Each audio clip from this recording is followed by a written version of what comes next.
ولا تلهكم أموالكم ولا أولادكم عن ذكر الله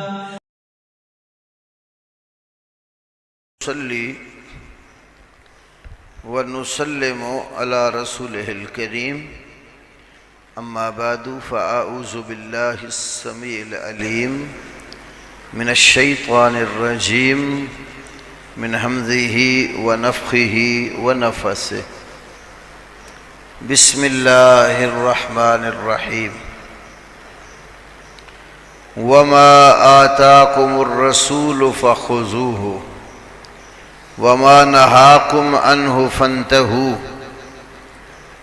رب اشرح لي صدري ويسر لي أمري واحلل عقدة من لساني يفقه قولي اللهم صل على محمد وعلى آل محمد كما صليت على إبراهيم وعلى آل إبراهيم إنك حميد مجيد اللهم بارك على محمد وعلى آل محمد كما باركت على إبراهيم وعلى آل إبراهيم إنك حميد مجيد اللہ رب العالمین نے قرآن حکیم میں سورۃ الحشر کے اندر ارشاد فرمایا ہے اور رسول جو کچھ تمہیں دیں اسے لے لو اور جس سے رسول تمہیں روک دیں اس سے تم رک جاؤ۔ پچھلے سبق میں ہم نے حدیث کی اہمیت اور اس کا وحی ہونا، قرآن پاک کی روشنی میں پڑھا ہے۔ قرآن کی بہت ساری آیات اس بات کے اوپر دلالت کرتی ہیں کہ اللہ تعالیٰ نے نبی کریم صلی اللہ علیہ وسلم کو قرآن پاک بھی وحی کی صورت میں عطا فرمایا اور حدیث و سنت بھی آپ کی وحی کی صورت میں ہے، اور یہ وحی دو طریقوں سے ہمارے پاس محفوظ چلی آ رہی ہے، حفظ کے ساتھ بھی اور کتابت کے ساتھ بھی۔ دروازے بند کر دیں، یہ کھڑکیاں بند کر دیں۔ حفظ کے ساتھ بھی اور کتابت کے ساتھ بھی۔ اس کے بارے میں صحیح بخاری کتاب العلم کے 2 بابوں کی طرف آپ کی رہنمائی کی گئی، باب حفظ العلم اور باب کتابت العلم۔ امام بخاری رحمہ اللہ نے اپنی صحیح میں یہ 2 باب باندھ کر یہ جو اللہ کی طرف سے آیا ہوا علم اور وحی ہے اس کے محفوظ ہونے کا تذکرہ فرما دیا، حفظ العلم اور کتابت العلم۔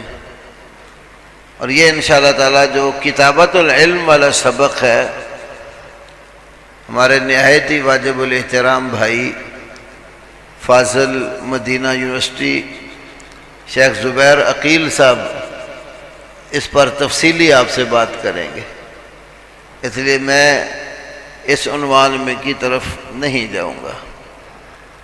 ہاں اگر کوئی ضرورت محسوس ہوئی ان کے بیان کے بعد، مجھے لگا کہ آپ کے علم میں مزید اضافے کی ضرورت ہے اس سلسلے میں، تو پھر میں انشاءاللہ آپ کو پورا اس کا تعارف کرواؤں گا۔ مولانا جلدی آیا کریں۔ سر دست ایک کتاب اپنے پاس نوٹ کر لیں، دراسات فی الحدیث النبوی، یا دراسات ہے یہ مجھے وہ اتنا لکھ لیں، دراسات فی الحدیث النبوی۔ یہ جو ڈاکٹر مصطفیٰ اعظمی ہے نا،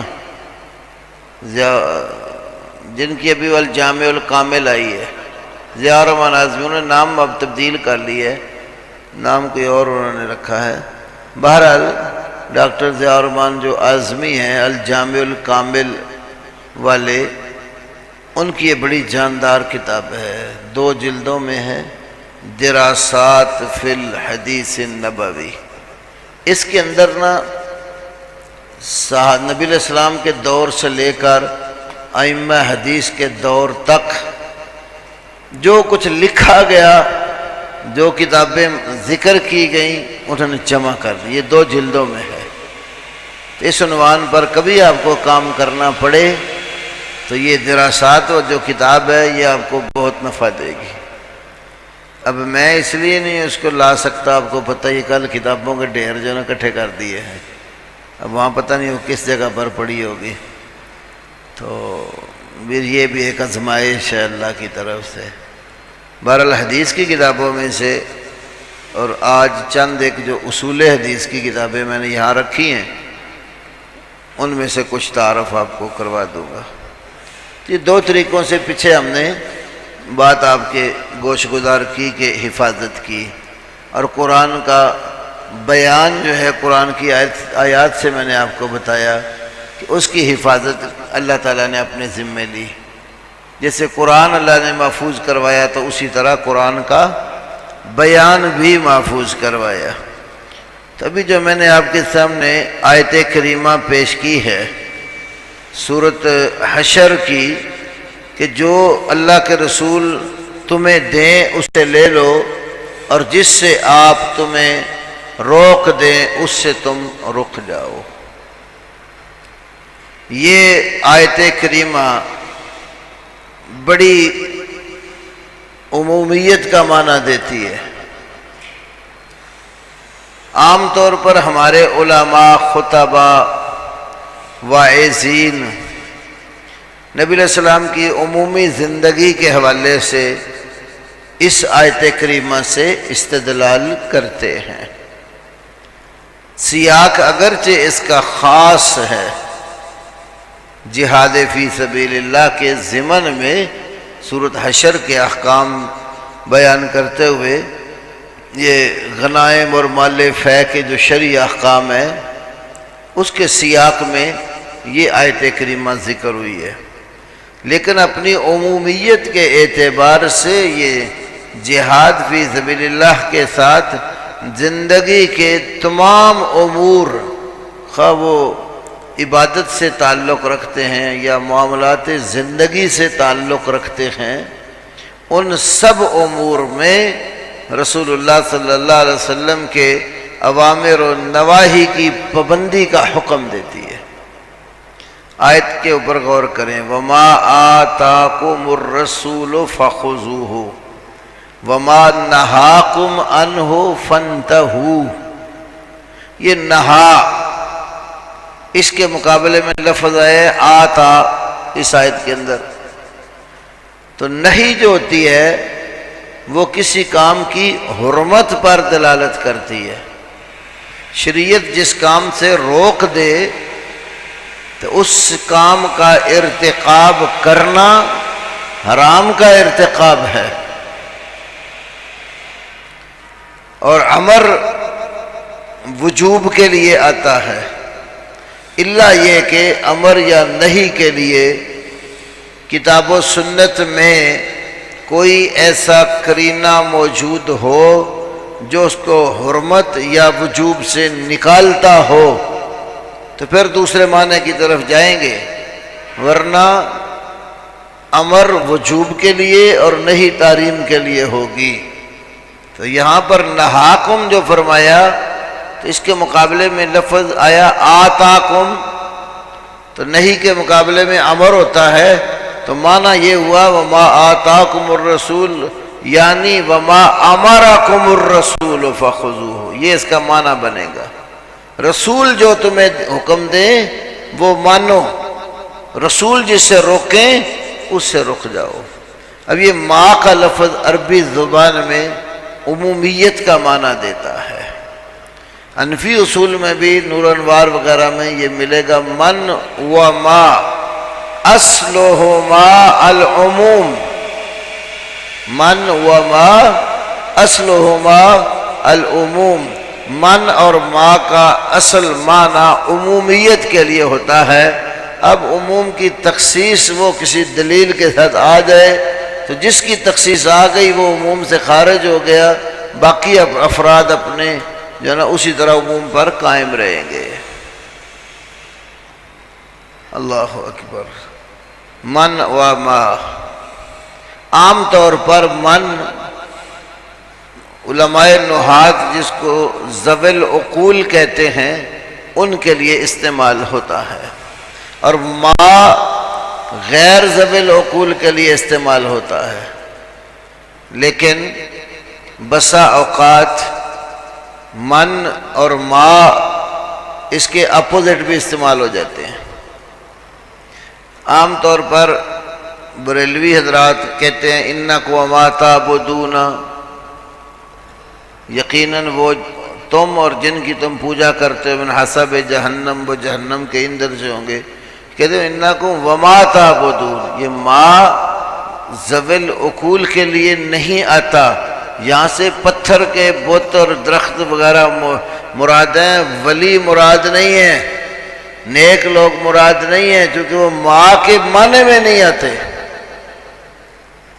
حالانکہ قرآن کی بہت ساری آیتیں من دون اللہ کی فہرست میں نیک لوگوں کو ذکر کرتی ہیں، انبیاء کو ذکر کرتی ہیں، علماء کو ذکر کرتی ہیں، اسی طرح جنات کو اور ملائکہ کو ذکر کرتی ہیں۔ اس کی تفصیل میں نے اپنی کتاب کلمہ گو مشرق کے اندر کئی آیات پیش کر کے دی ہے، لیکن یہاں میں ایک اور بات آپ کو بتاتا ہوں۔ ایسے لوگوں کا منہ بند کرنے کے لیے بھی قرآن کی مثالیں موجود ہیں۔ قرآن نے کہا فن کے ہو ما طاب لکم من النساء، فن کے ہو ما، اب یہ کہنا ما یہاں پر غیر ذوی العقول کے لیے نہیں ہے، نکاح کا مسئلہ ہے، تو آگے من النساء کہہ کر اللہ نے وضاحت کر دی ہے۔ تو ضروری نہیں کہ ما لفظ جو ہے وہ آ جائے، قرائن دیکھتے ہیں۔ تو یہ اس آیت کریمہ میں ما عموم کا ہی معنی دیتا ہے، تخصیص اس کی کوئی نہیں ہے، نہ قرآن نے کی نہ سنت نے کی۔ جو لوگ سنت اور حدیث کو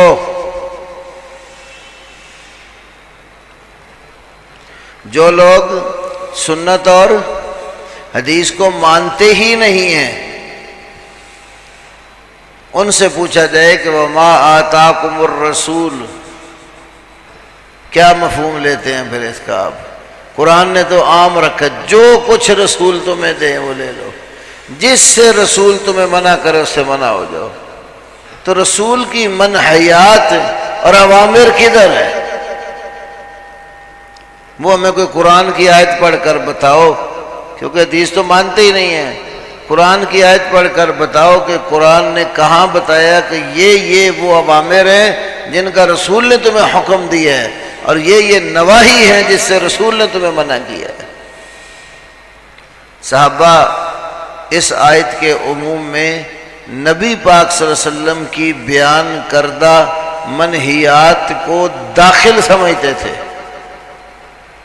صحیح بخاری کتاب اللباس اور صحیح مسلم کتاب اللباس دونوں میں حدیث ہے۔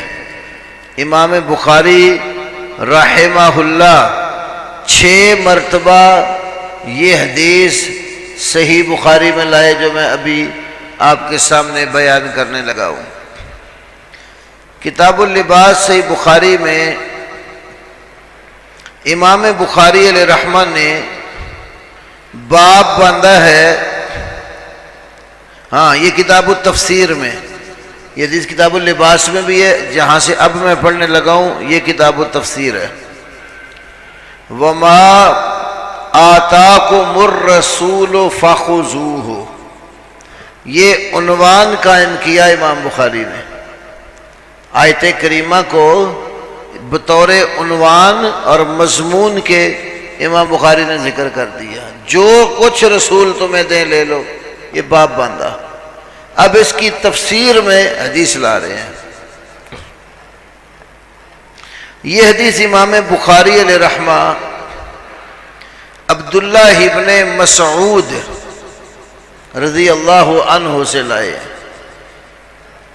4886 نمبر ہے، 4886۔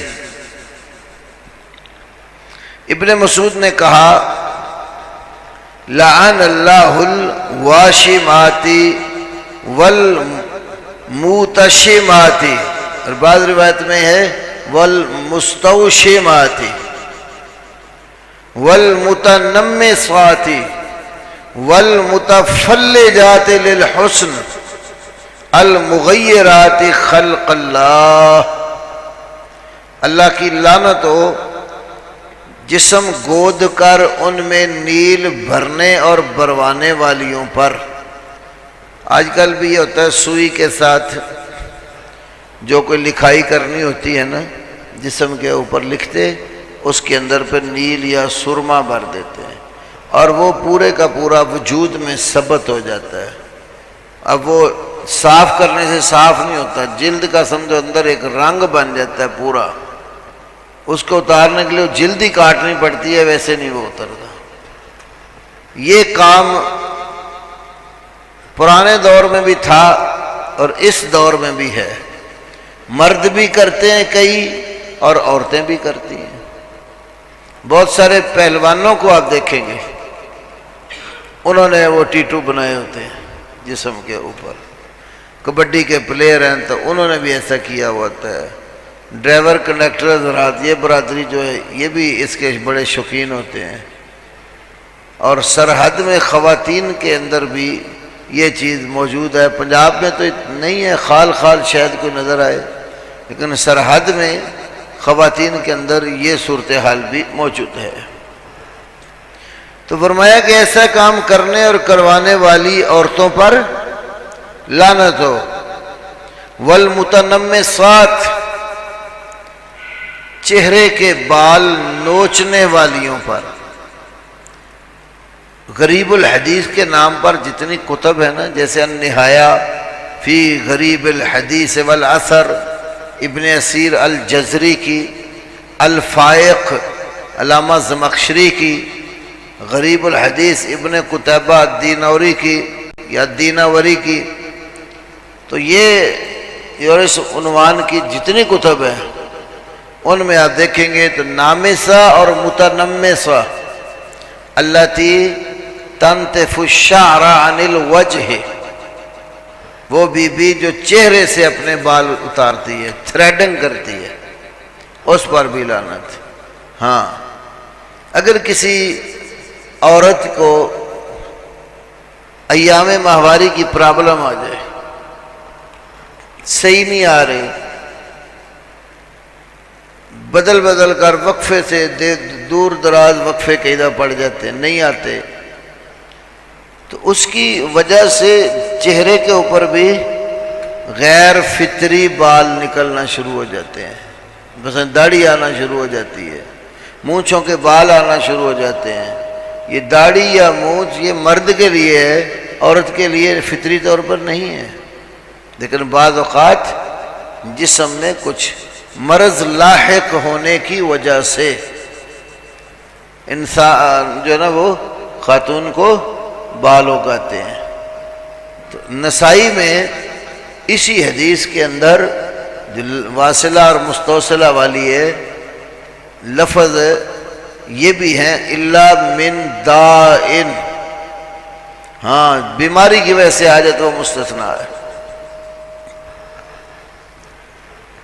یہ کام ہمارے ہاں بہت ہوتا ہے. جتنے بیوٹی پارلرز ہیں، بیوٹی پارلرز پر کام کرنے والی خواتین یا وہاں پر جانے والی تو تھریڈنگ بہت زیادہ کرتی ہے، تو اس کے اوپر شرع میں لعنت وارد ہوئی. والمتفلجات للحسن، حسن خوبصورتی اور فیشن کے لیے دانتوں کے اندر سوراخ کرتی تاکہ ہر دانت الگ الگ جو ہے وہ دکھائی دے. المغیرات خلق اللہ، ایسی عورتیں اللہ کی تخلیق اور فطرت کو تبدیل کرنے والیاں ہیں.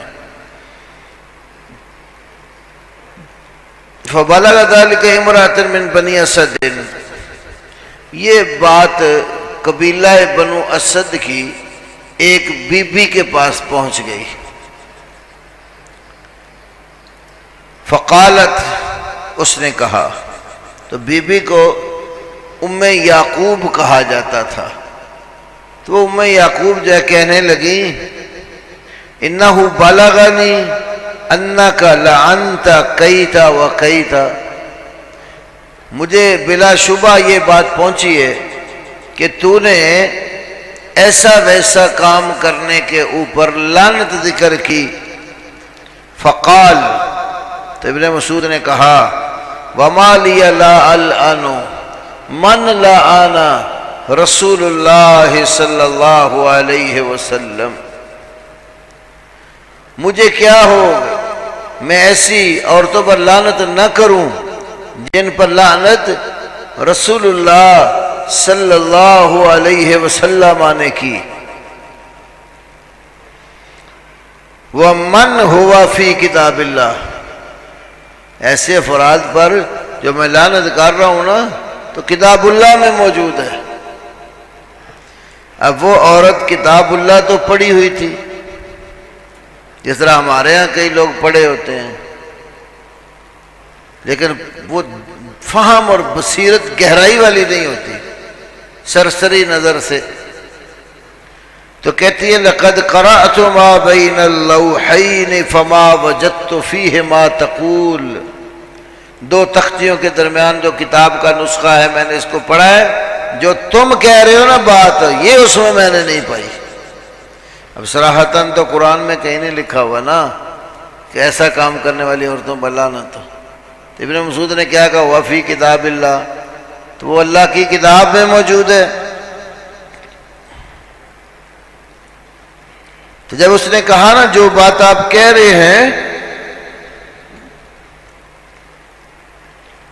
یہ میں نے کتاب اللہ میں نہیں پائی، تو کیا کہا، لَإِن كُنْتِ قَرَأْتِيهِ لَقَدْ وَجَدْتِيهِ، لَإِن كُنْتِ قَرَأْتِيهِ لَقَدْ وَجَدْتِيهِ، البتہ اگر تو نے اس کو پڑھا ہوتا یعنی غور اور تدبر کے ساتھ تو ضرور تو یہ کتاب اللہ میں پا لیتی. اما قرأتی، کیا تو نے یہ نہیں پڑھا، وما آتاکم الرسول فخذوہ وما نہاکم عنہ فانتہوا، رسول جو کچھ تمہیں دیں اسے لے لو اور جس سے تمہیں روک دیں اسے رک جاؤ. قالت بلا، کہنے کی کیوں نہیں، یہ آیت تو ہے قرآن میں. قال فإنہ قد نہا عنہ، اگر یہ آیت قرآن میں ہے کہ رسول جو تمہیں دے لے لو، فإنہ قد نہا عنہ، تو یقیناً رسول نے اس کام سے روکا ہے. رسول کا روک دینا منہیات میں ہے، اور قرآن کہتا ہے رسول جس سے روکے اس سے رک جاؤ. وہ بی بی بھی کچھ اچھی طرح ہی مجادلہ کرنے والی تھی. وہ کہنے لگی، فَإِنِّي أَرَىٰ أَهْلَكَ يَفْعَلُونَهُ، میں تو سمجھتی ہوں کہ تیری گھر والی بھی یہ کام کرتی ہوگی، میں تو سمجھتی ہوں کہ تیری گھر والی بھی یہ کام کرتی ہوگی. عورتوں میں معاشرے میں ہوتا ہے رواج بعض اوقات، لیکن ابن مسعود تو پکے فقیہ اور سلفی تھے پورے، رسول اللہ کی بات سے ادھر ادھر ہونے والے نہیں تھے، اور اپنے گھر میں کیسے اس کام کو برداشت کر سکتے جس پر لعنت وارد ہوئی. تو کیا کہتے ہیں، فَذْهَبِي فَانظُرِي، فاذهبی فانظری، جا کر میرے گھر میں دیکھ میری بیوی یہ کام کرتی ہے کہ نہیں۔ فذهبت ونظرت فلم تر من حاجتها شيئا، وہ چلی گئی اور ابن مسعود کے گھر میں ان کی بیوی میں جس چیز کی وہ ضرورت محسوس کر رہی تھی اس نے کچھ بھی نہیں پایا۔ انہوں نے کوئی نہ چہرے کے بال اکھاڑے ہوئے تھے، نہ جو نے دانتوں میں سوراخ کیا ہوا تھا، ایسی کوئی مصنوعی فیشن کی شکل ابن مسعود کی بیوی میں نہیں تھی۔ فقال، تو ابن مسعود نے کہا لو کانت کذالک ما جامعتها، اگر وہ ایسا کام کرتی ہوتی نا تو میں اس کے قریب بھی نہ جاتا۔ بچ کے ترجمہ کر رہا ہوں، ما جامعتها، میں اس کے ساتھ اکٹھا کبھی نہ ہوتا۔ تو یہ حدیث بخاری میں 4886، 87، 5931، 5939، 5943، 5948 پر بھی موجود ہے۔ اللہ اکبر۔ اس حدیث میں مان لیے بڑا اہم سبق ہے کہ رسول اللہ صلی اللہ علیہ وسلم کے اوامر اور نواہی بھی کتاب اللہ ہے، وَهُوَ فِي کتاب اللہ۔ صحابی نے کیا سمجھا ہے کہ رسول پاک کے اوامر اور نواہی بھی کتاب اللہ ہے۔ دوسری بات ہے یہ معلوم ہوئی کہ بعض مسائل کے دلائل کتاب و سنت میں صراحتاً ہوتے ہیں اور بعض مسائل کے دلائل صراحتاً نہیں ہوتے، استدلالاً اشارتاً موجود ہوتے ہیں۔ لیکن شرعی احکام کے لیے دلیل کتاب و سنت ہی بنے گی۔ اب کئی لوگ چند جب ان کے مسائل جو حدیث رسول کے خلاف ہوتے ہیں ان کے اوپر نقد کیا جاتا ہے کہ یہ تو حدیث کے خلاف ہے، پھر وہ لوگ الٹا حدیث کے اوپر اعتراض شروع کر دیتے ہیں، یا احادیث میں کچھ ایسی چیزیں ملانے کی مفہوم میں کوشش کرتے ہیں جس کا سرے سے حدیث سے تعلق ہی کوئی نہیں ہوتا۔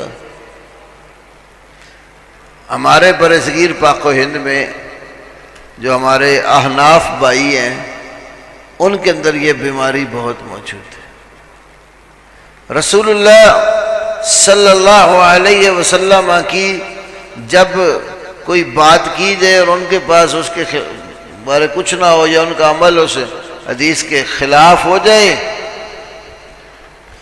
پھر ایک تو حدیث کو رد کرنے کی کوشش کرتے ہیں، دوسرا پھر کئی کام ایسے جو صراحتاً نہیں نہ آئے ہوتے تو کہتے ہیں یہ صریح دکھاؤ۔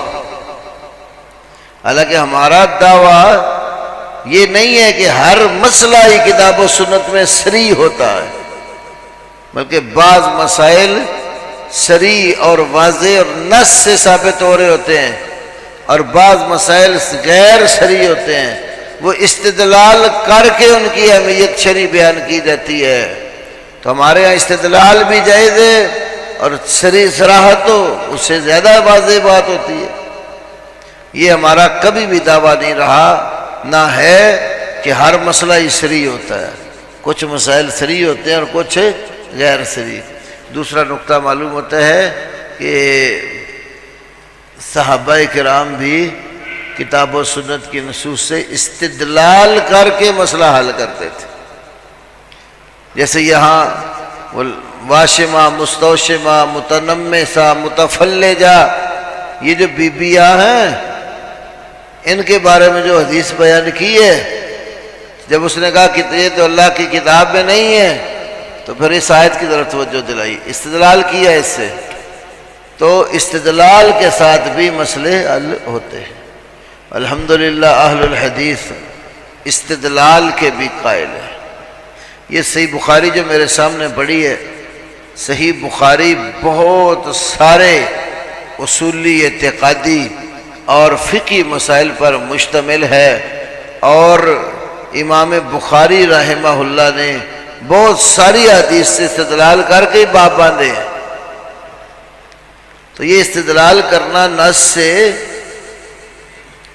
ہمارے ہاں تو اجتہاد کا دروازہ کھلا ہے، لیکن ہمارے حنفی دوستوں نے 4 صدی ہجری میں یہ دروازہ اجتہاد کا بند کر دیا ہے کہ اب کوئی مجتہد نہیں پیدا ہو سکتا۔ جیسے اللہ کی رحمت کو کوئی ڈکا نہیں لگا دیتے کہ بس اس نے مجتہد پیدا ہی 4 کیے ہیں تو اس کے بعد کوئی مجتہد پیدا ہو ہی نہیں سکتا۔ اس لیے وہ ائمہ 4 کوئی پوری دنیا کے اوپر قولی طور پر، عملی نہیں، قولی طور پر ان کی تقلید کو واجب قرار دیے ہوئے، عملی تو وہ پوری امام ابو حنیفہ کی تقلید بھی نہیں کرتے۔ بہت سارے مسئلے ایسے ہوتے ہیں جو امام ابو حنیفہ رحمہ اللہ نے کہے ہوتے ہیں، لیکن ہمارے حنفی دوست اس کو ماننے کو تیار نہیں ہوتے۔ اب حنفی کیا مانتے ہیں جرابوں کے اوپر مسح جائز ہے؟ نہیں مانتے۔ امام ترمذی علیہ رحمہ نے ترمذی شریف میں ذکر کیا، آخر عمر میں امام صاحب بیمار ہو گئے نا، بیماری سے 3 دن پہلے کا واقعہ ہے، وہ جرابیں جو پہنی تھی جن پر کبھی مسح نہیں کیا ان کے اوپر مسح کر لیا۔ تو اب حنفی ہے، ان کا قول عمل رجوع ماننے کو تیار نہیں ہے۔ مولوی حضرات امام ابو حنیفہ کا یہ مسئلہ نہیں مانتے کہ اجرت علی القرآن جو ہے جائز ہے کہ نہیں۔ امام ابو حنیفہ کے ہاں تو بالکل جائز ہے، ناجائز ہے۔ امام شافعی کے ہاں جائز ہے۔ بذل المجہود فی حل ابی داود جو کتاب ہے مولوی خلیل احمد سہارنپوری کی، تو بذل المجہود فی حل ابی داود کے اندر کتاب البیوع میں معلم کی جہاں اجرت اور کمائی کا بیان ہے، اس ضمن میں باز کرتے ہوئے لکھا ہے کہ امام ابو حنیفہ کے ہاں تو یہ ناجائز ہے اور شافعی کے ہاں جائز ہے۔ قد افتوا بعض المتاخرین علی مذہب الشافعی للضرورت، پچھلے متاخرین نے شافعی کے مذہب پر ضرورت کے تحت فتویٰ دے لیا ہے۔ ضرورت اس پیٹ کے سوا اور ہے کیا مولوی حضرات کو؟ مولوی حضرات کو یہی ہے نا، مسجد میں کام کرنا ہے، تنخواہ ملنی ہے، اس سے بڑی کیا ضرورت ہے؟ مولوی نے اپنی اس ضرورت کو مقدم رکھتے ہوئے امام ابو حنیفہ کا قول چھوڑ دیا اور جاج امام شافعی کے قول پر فتویٰ دیا۔ بھئی جب تم نے تقلید میں امام ابو حنیفہ کو چن لیا اور ان کی تقلید کو واجب قرار دیے بیٹھے ہو، تو پھر صبر شکر کر کے گزارا کرو اور امام صاحب کے مسئلے کے اوپر ہی رہو۔ دیکھیں چند دنوں کے اندر مسجدیں اور مدارس سارے ہی اجڑ جائیں گے، الا ماشاءاللہ کوئی ایسا ہو جس کو جو گھر سے کھاتا پیتا ہے اور اپنے اخراجات سے مدرسہ چلاتا ہے، تو وہ شاذ ہی ہوتے ہیں۔ اکثریت مسجد میں، مدرسے میں جتنے استاد پڑھاتے ہیں، تنخواہ لیتے ہیں، دینی امور کی اجرت ہی لیتے ہیں، تو یہاں آ کر چھوڑ دیتے ہیں۔ مولوی اشرف علی تھانوی نے پوری ایک کتاب لکھی ہے کئی مسائل کے اوپر، جس میں امام ابو حنیفہ کا قول چھوڑ کر دیگر ائمہ کے اقوال پر فتویٰ دیا گیا ہے۔ وہ ہے حیلہ ناجزہ، الحیلۃ الناجزہ، یہ کتاب تھانوی صاحب کی بڑی مثالیں دی ہیں۔ اس میں زوجہ مفقود الخبر کا مسئلہ بھی زیر باس لائے کہ جس عورت کا شوہر لاپتہ ہو جائے تو وہ کتنی دیر تک انتظار کرے اور بعد میں شادی کا پروگرام بنائے۔ کیوں علماء کرام، بشتی زیور میں پورا ایک باب ہے میاں کے لاپتہ ہونے کا بیان، میاں کے لاپتہ ہونے کا بیان۔ حنفی فقہا کے 3 قول ہیں اس مسئلے میں۔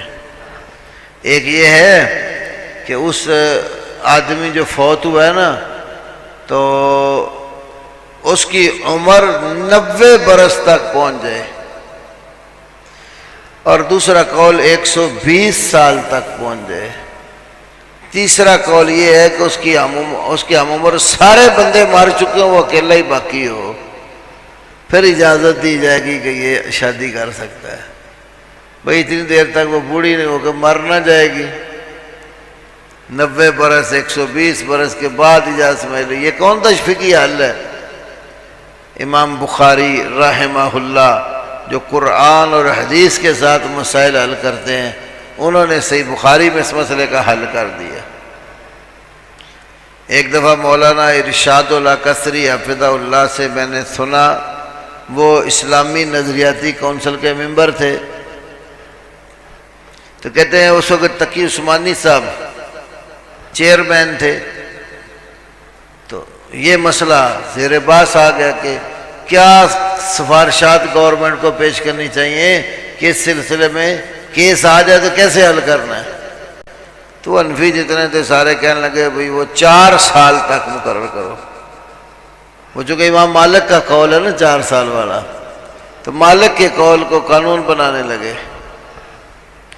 مولانا نصری فرماتے ہیں میں نے کہا مفتی تقی عثمانی صاحب سے، عثمانی صاحب 1 سال والا قول بھی ہے، اور آج کے دور میں 1 سال کافی ہے، جتنے ذرائع ابلاغ ہیں اور تیزی سے پیغام دنیا کے ایک کونے سے دوسرے کونے تک چلا جاتا ہے، تو اس دور میں 1 سال بھی کافی ہے۔